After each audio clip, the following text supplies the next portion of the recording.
Hey everybody, it's Randy again, back out in the field on a very cold day. I've trudged about 2 miles down this creek to find this outcrop, and I thought I'd give you a walk through it here real quick. So let me switch the camera around so you can see the rocks and not have to look at me. Nobody wants to do that.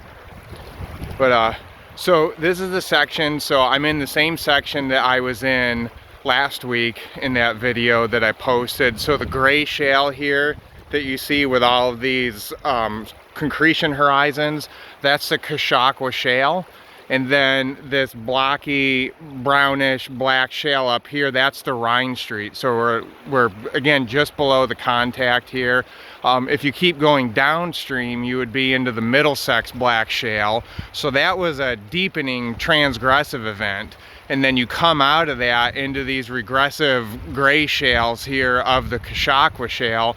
But what's interesting is if you look here at this section, you can see there's the contact with the Rhine Street right there, and you can see that blockier, heavily fractured material.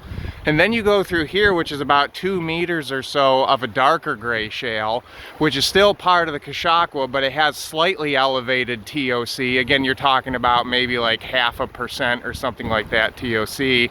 And then you get down here, and you can see then you're into just this light gray shale material down through here.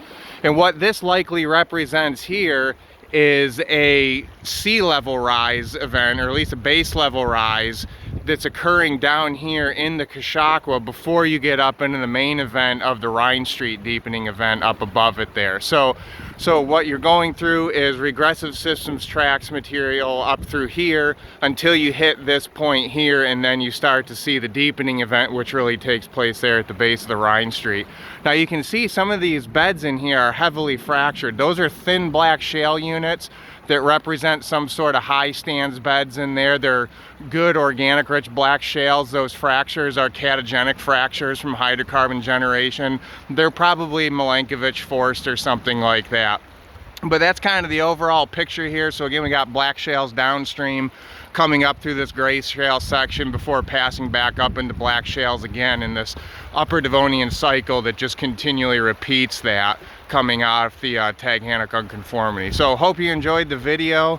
I'm going to see what goodies I can find in here and make sure that I don't freeze because it's cold and it's starting to snow. Thanks for joining me, guys.